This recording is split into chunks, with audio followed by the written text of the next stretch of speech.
Welcome to HearHerHands. This is a knitting podcast, primarily. My name is Jennifer.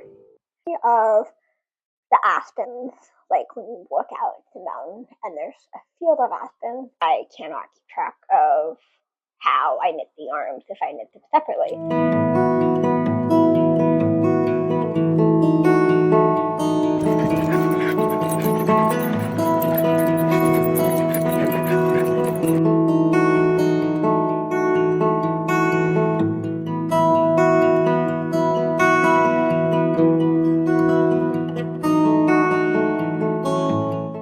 Hi there. Welcome to HearHerHands. This is a knitting podcast, primarily. My name is Jennifer. I am a knitter, crocheter, quilter, sewist, and all kinds of craft hobbies.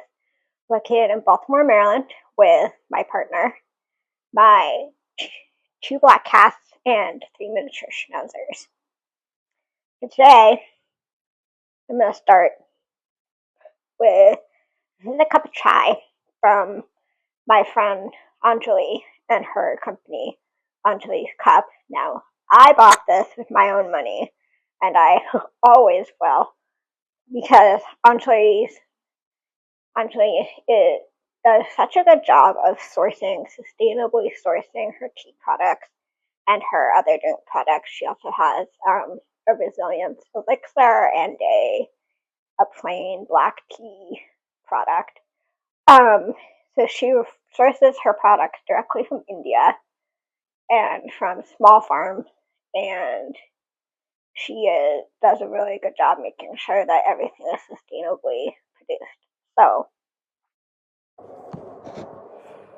So editing Jen here. I wanted to make sure that I was really clear when I explained my friend Anjali's product and her business model. Well, what her business is all about to you. So I'm going to start with the about, which is inspired by the culture and rituals of her family's native India. Anjali founded Anjali's Cup 2014. And as her own offering of good roots with the hope of making turmeric specifically part of consumers' daily habits through authentic, Ayurvedically balanced drink mixes and spice blends. She's passionate about introducing consumers to India's authentic flavors and rituals, and relentless in her pursuit of balance, health, and wellness. The brand is Anjali's love letter to her ancestors, crafted with reverence and gratitude. You, come here, cat. No. So, Anjali also set out to produce a chai masala that would reflect the flavors and traditions of her beloved subcontinent, championing authentic representation continues to be a driving force of Anjali's business, which has grown in the past 9 years to include 2 turmeric elixirs, 2 chai masala blends, and a golden milk mix, which includes collaborations with Burlap and Barrel. And the point of her products, right,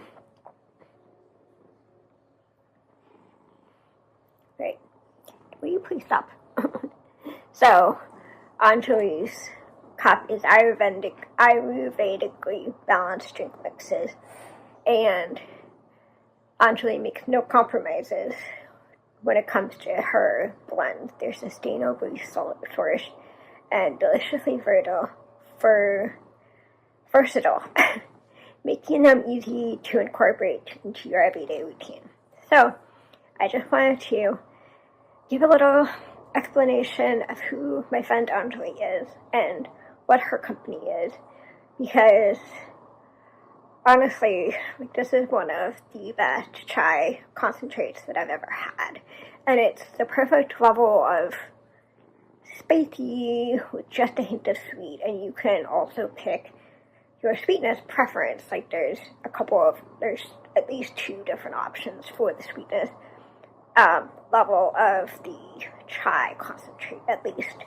And I am a big black tea drinker, so I got her black tea as well, and I'm very excited to use that because it's important to me as a deaf-disabled white woman that I put my money where my mouth is and support other more marginalized creators, especially ones as amazing as this one. I have had a week and I'm exhausted. So I'm hoping that this black tea chai will kind of help me stay the course for the rest of the day. And also, I am drinking this in my, can't remember what this is called. This is like from the from the Crusette Pride collection. And so it's like a white mug with the rainbow hearts going all the way around. I love this mug. It's my favorite. So, yeah, I'm going to start with some tea.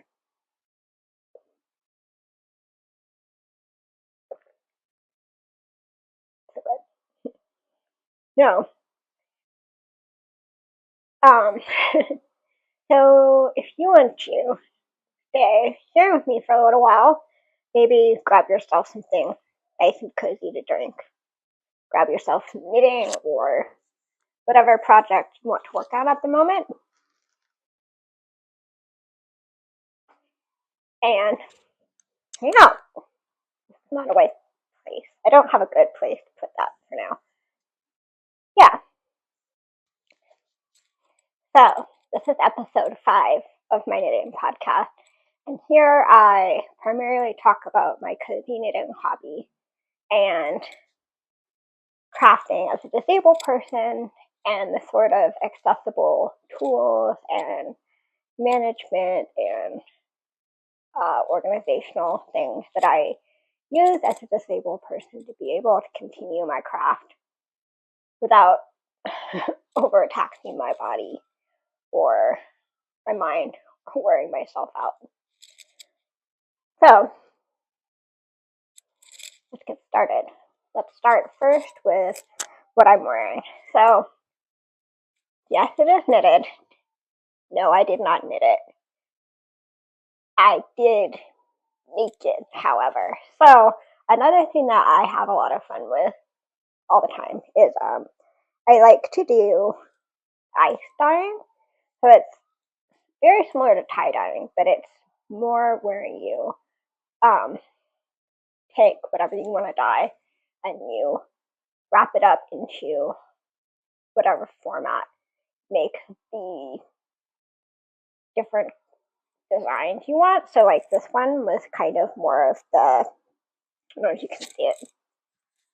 This is a better example of like the circular tie-dye, where you wrap it up and then put rubber bands on it. So I did that with this. And then to ice dye it, basically you put a bucket of ice on top of it. And then to dye it, you take a powdered dye and you sprinkle the powdered dye on top of the ice and you let it melt. And it's so cool because what it does is the powdered dye separates into its individual colors. So like this one I think I did navy, so it was very dark blue. And the navy separated into like purples.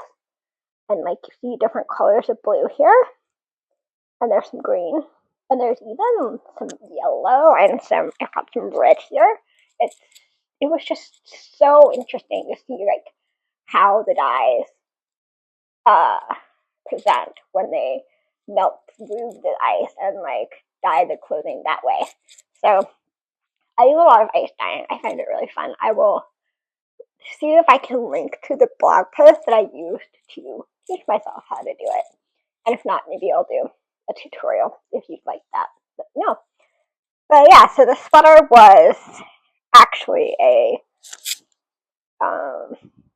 was like when we were in the middle of moving and all of my warm clothes had been packed up. So this was a impulse purchase on the terrible giant that is Amazon, right? And originally it was this linen color. And it looked fine on me, but I accidentally got some bleach on it when I was working in like cleaning the house at one point, and so there's like a line of bleach here, which you can probably see. But because it was just this flat, solid color with like some dots of bleach on it, it was really difficult for me to ignore the bleach. So ice dyeing it kind of just turns that into a part of the whole pattern and the whole product. So in the end, ice dyeing it meant that I could continue wearing the sweater, which I find really comfortable and warm and necessary in Baltimore winters now that things are starting to drop into the 40s. And yeah, I love this sweater. So I did make it, kind of. So first off, I'm kind of a slow knitter, and I have two fix-it projects that I did not bring up that I mentioned over and over again, and I'm sure you're tired of hearing about them. So I'm just going to mention them very briefly, telling you who they're by, what they're knitted in, and then also what I'm doing. So the first one is the Stubblefield sweater by Yarn Over Everything, which I need to reknit both arms. And in order to do that, I need to knit them two at a time because I cannot keep track of how I knit the arms if I knit them separately. So I have not picked up those armholes again yet, and I need to. And then the other one is my Beachside mock cable cardigan knit by Lillian, who is Lillian Olson. And I have knit that in Patons classic wool worsted in the color Seafoam. And that one, the problem with that one was that my button band was too short, too tight.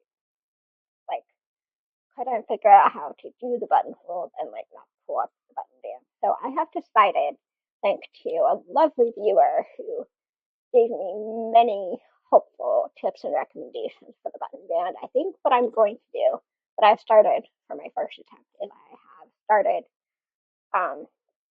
doing a long tail cast on, and I'm going to just cast on the full length of the button band and knit that and see if I can get that to fit. Because honestly, as a sewist, I think doing an invisible seam and like sewing the button band onto the cardigan is the least stressful of all the options for me right now.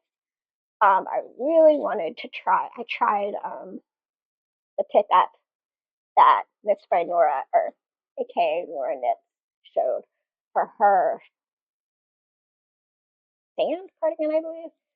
But the sand cardigan has a double knit button band, so it's different. And then also because of how I had previously picked up my button band, that edge is very stretched out. So when I went to pick it up, it just kind of was hugely far away from the cardigan. It didn't look right. I may need to wonder if I should block that to fix it. Let me know.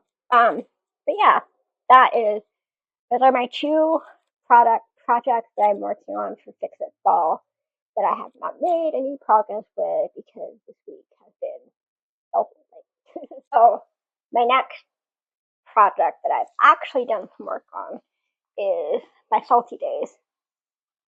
So I'm participating in the Salty Days knit-along by Morgan Unraveled and Hayley Space. And I have completed the second diamond repeat on my Salty Days. And let me tell you, this one gave me trouble. So I don't think I had the same problem that most people are having with it. I just couldn't get it to make sense for me for some reason.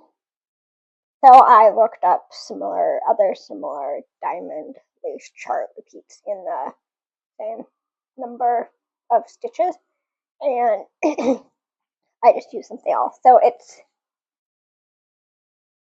not quite exactly the same, but it's very close. And I think only another knitter or me will notice the difference. But I have knit a different diamond down here, and I think it's lovely. I actually really like this, the cable repeat, and I kind of want to use this more. somewhere else in my sweater. I don't know where though, but it's so beautiful. I'm sad that this is the only spot that has it. So this is what I have so far. So this sweater, as I said before, is part of a knit along. So the Salty Day sweater was designed by Katova Kika, who is Veronica Lindberg, and Veronica, what did she do? She came up with the pattern to kind of pay homage to the salt flats in Portugal when her and her family went on a vacation to Portugal, because the diamonds, especially because salt under a microscope looks like little diamonds. So I thought that was cute, and I really enjoyed the story, and also I really enjoyed the idea of doing all over texture sweater. It's very, very in right now. But this has definitely been one of my more challenging projects so far. I think it will be worth it in the end. So this I am knitting in Lion Brand. What is this called? Superwash Merino in the color Quail, which may not be the right weight, but I got gauge, so I think it'll be just fine.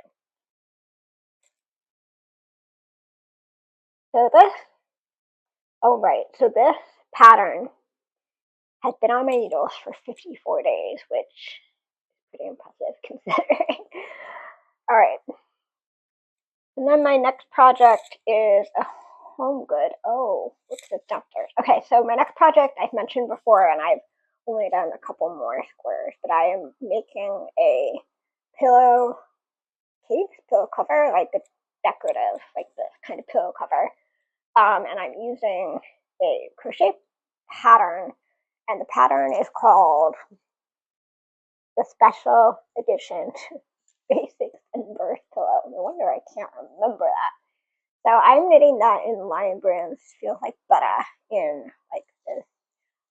None of the yellows I have would work, like are equivalent. So it's like a bright sunburst yellow color, and the crochet square kind of looks like a sunburst. So I have 3 squares so far, and I think even though the pattern only calls for like 8 or something, I think I'm gonna have to double because my yarn is definitely the wrong weight, but I think it will be beautiful when it's done. So that is what I had so far for that crochet project that I've mentioned before as well. Is I am participating in the WK by KT Knittle Blanket-On by Knitting Traditions, and actually I have a couple other like sewing blankets, but I'm not counting those because I don't need that motivation for them. So this is my crochet blanket. I am doing the Summer Fade Hexy blanket, and the yarn was Grand Canyon, and I finished the last bit of my Grand Canyon yarn last week. Now I only had enough to do like the first 2 rows of the square. So I have another one that I have hung up that I may or may not put in the blanket because it's half of the Grand Canyon yarn and it's half of this is white sand. This is the one I thought that one was the whole time. So this right here is White Sands yarn. It's to honor or replicate the idea of White Sands National Park, which is in southern Colorado, and I've been there. I've snowboarded on the White Sands with a bunch of other people, and it was really fun. So this is an important memory for me. And kind of thinking, I'm hoping the next one I pick up will be a more colored color and not a neutral tone, but this is still beautiful. So those are my blanket along. Let's see.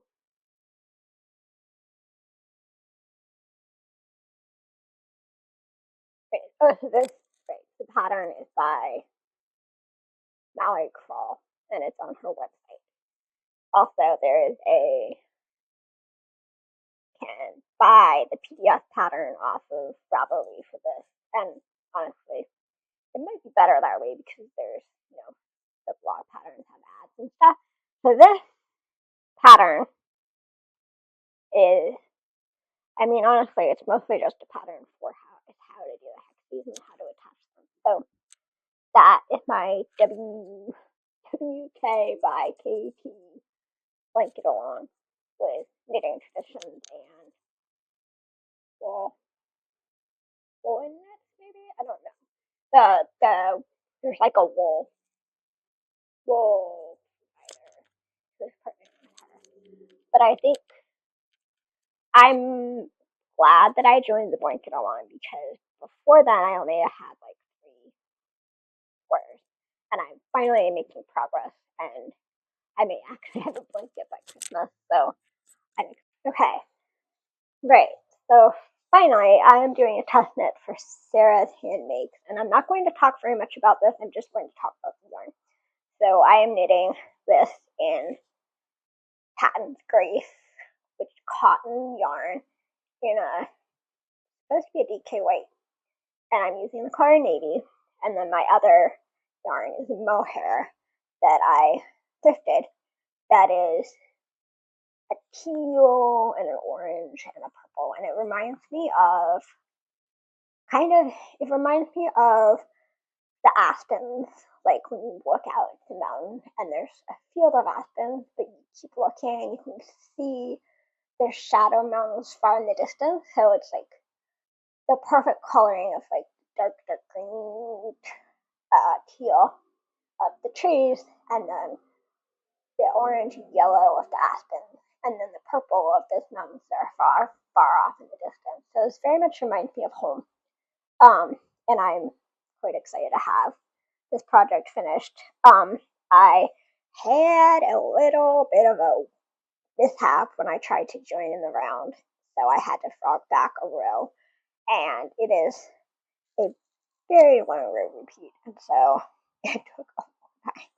But it's looking good. I am super excited to work on it. Those novels are not looking like much, so that is the fabric I got. I think it's beautiful, and I'm excited to have it, even though I think this might be my first mohair ever. So we'll see if I can even wear it.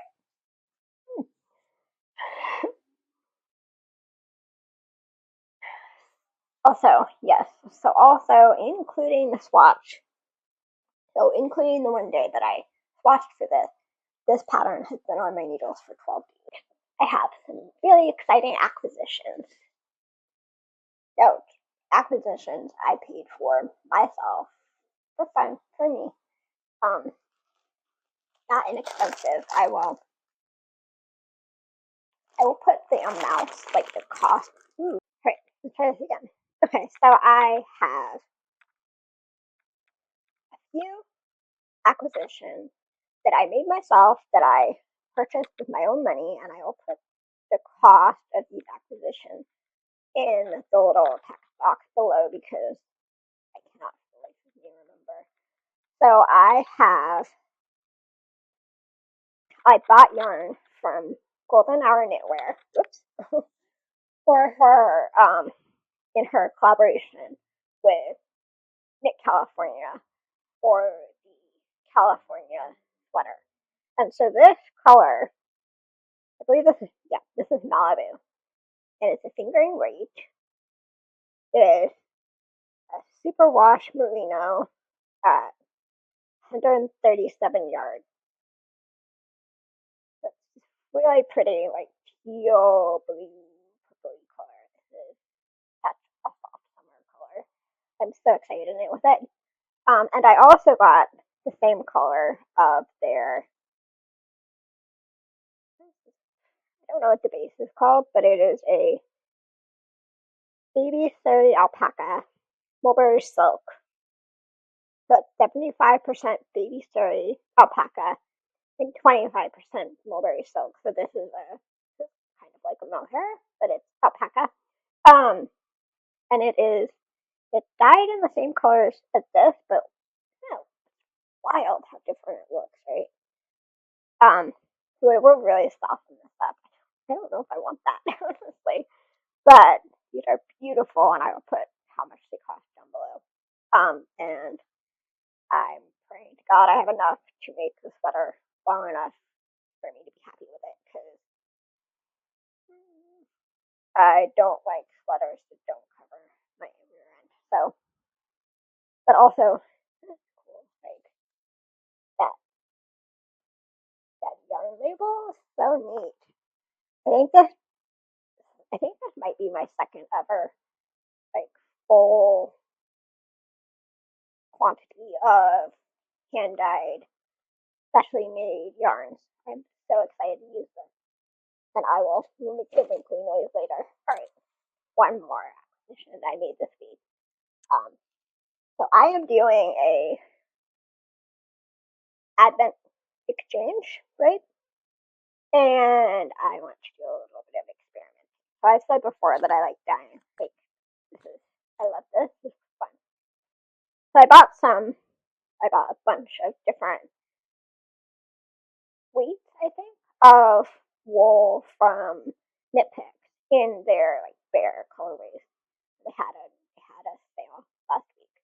I will put up a little card that says like the different kinds of yarn I got and how much it cost, how much each skein cost, and how much it all cost overall. So I only have a handful of like examples. So this one is the Andean Treasure, which is DK weight. And then this one is their Woodland Tweed, which is an Aran weight. So I love tweed so much. So this one, we're gonna have fun dyeing that.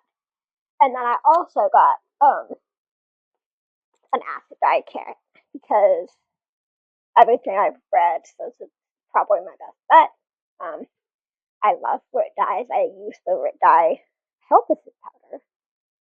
I use the Rit dye like powder dye, but I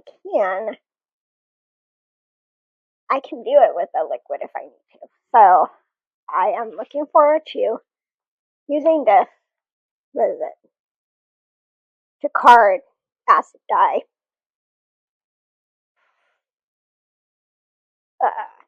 That, I guess, and figuring out colors and dyeing up all my yarns and making a little muted rainbow to knit an Advent with.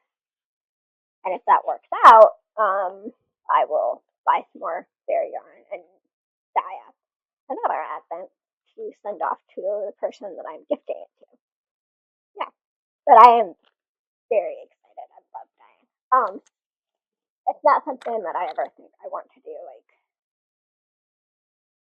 I should never say never, but I feel like it's too big of a job to do for like a job, right? Like, it's so much work. I'm very excited. So those are the two, three. I kind of count the dye and this as a set. So there are two like sets of things that I acquired this week. So the main thing I'm working on, like, I really haven't done a lot different. I haven't done anything that interesting. I'm just fixing. I'm just like tagging along on my sweater projects. I have too many whips on my needle so that I'm not making nearly enough progress on any single one. Also, with this one, I mean, it took me 2 days of 10 retries to get that chart resolved and figured out, and it's kind of sucked up all my time. And I'm sad about that, because I really I want like a finished sweater at some point from one of them, but I'm just not getting there. So if you are like me and you are still learning, and maybe you're making a lot of mistakes along the way, and you struggling at something 10 times, please let me know in the comments below so I don't feel so alone. So I've only been knitting since 2022, but sometimes, I don't know, as a creative person, sometimes it gets frustrating for me when I can't figure something out and I feel like I should be able to. So I would love to hear about whatever you're working on that might be causing you frustration, or whatever yarny mishap you might have been through recently, or what sort of thing you had to learn recently in order to knit your latest knit. I would love to hear about that so that I don't feel so alone in my slow process of learning how to be a better, more advanced knitter. So I so appreciate you for joining me here at HearHerHands Knitting Podcast. We're building something here. We're building a small community of people who support each other's rights and support each other's learning and support each other's process as being knitters. And I really appreciate you for spending this time with me. I hope you spent this time getting some knitting or crochet or whatever project you're working on finished. And I would love to hear what you're working on right now as well. So leave me a comment below and let me know. And until then, I'm Jennifer. You can find me here on Ravelry and on Instagram, all under the HearHerHands username. And also, I have a website that should be going up soon, and that is also under HearHerHands, but it's HearHerHands.fit. So if you're interested in seeing my podcast loaded somewhere else, or if you're interested in learning about fitness and sign language and the deaf community, I would happily welcome you over there as well. Once that's live, I will be sure to let you know. So until then, I hope to see you again very soon. Have a great week. Bye.